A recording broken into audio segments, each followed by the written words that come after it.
అనుకోని బాధ ఏమున్నది, అనుకోని లాభం ఏమున్నది? ఇప్పుడు అసలు సీటు మీద కూర్చున్నాడు ఎవడు? ఓటుకు నోటు దొంగ.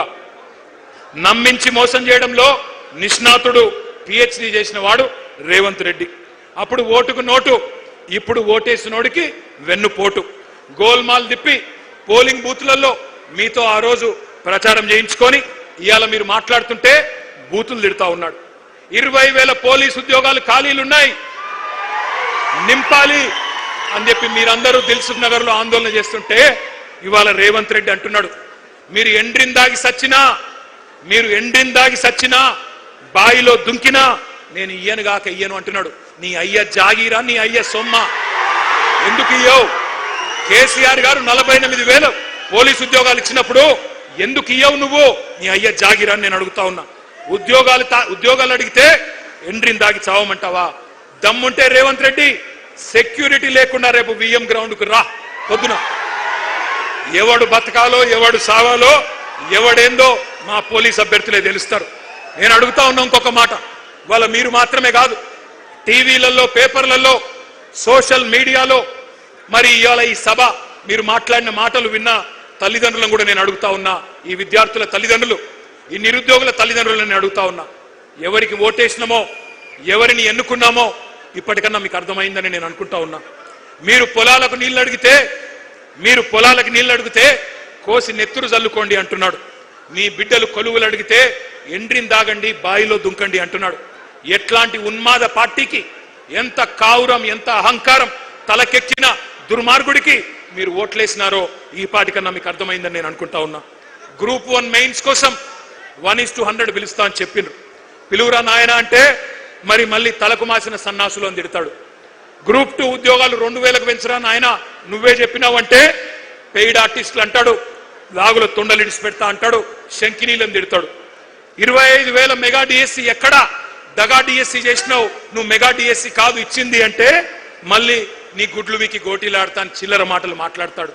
వయో పరిమితి ఆనాడు కేసీఆర్ గారు పెంచినరు, నువ్వెందుకు తగ్గించినావు, అట్లే ఉంచు అంటే దాని మీద స్పందన ఉండదు. ఎందుకింత అహంకారం, ఎందుకింత బలుపు? ఈ అవమానాలు, ఈ అవహేళనలు మర్చిపోతారు తెలంగాణ పిల్లలు అనుకుంటున్నావా రేవంత్ రెడ్డి?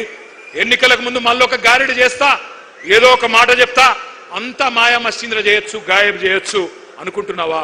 గుర్తుపెట్టుకో, ఈ పిల్లలు సామాన్యమైన పిల్లలు కాదు. యూనివర్సిటీలలో, కాలేజీలలో జార్జ్ రెడ్డి ఆ రోజు చెప్పిండు, ఏమన్నాడు అన్నాడు, జీనా హైతో మర్నా సీఖో, కదం కదం పే జీనా హైతో, గట్టిగా నాల, జీనా హైతో కదం కదం పే, జీనా హైతో మర్నా సీఖో, కదం కదం పే లడ్నా సీఖో అని యూనివర్సిటీ గోడల మీద పోరాట నినాదాలు రాసుకొని జార్జ్ రెడ్డి స్ఫూర్తిగా ఆత్మాభిమానాన్ని అణువున నింపుకున్న మా తమ్ముళ్ళు, మా తెలంగాణ తమ్ముళ్ళు వీళ్ళంతా.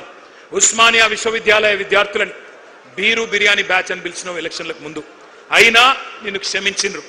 Hyderabad central university, Maulana Azad university వాళ్ళ భూములు గుంజుకున్నావు, రియల్ ఎస్టేట్ దందా చేస్తున్నావు, క్షమించరు నిన్ను.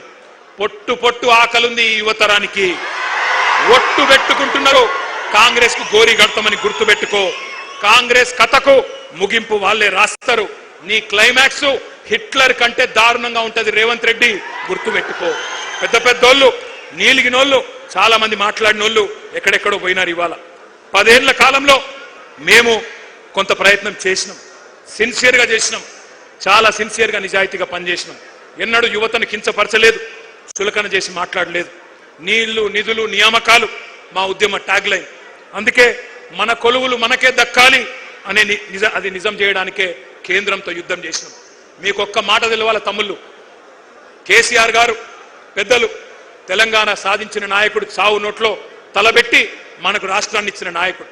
ఆయన మీకోసమే కొత్త జోనల్ సిస్టమ్ తేవడానికి 2.5 సంవత్సరాలు కష్టపడ్డాడు. ఇక్కడి కొలువులు, ఇక్కడి ప్రభుత్వ ఉద్యోగాలు మన పిల్లలకే రావాలని 95% స్థానిక రిజర్వేషన్ చేయాలని చెప్పి శాసనసభలో బిల్లు పాస్ చేసి ఢిల్లీకి మోడీ దగ్గర పంపినాడు.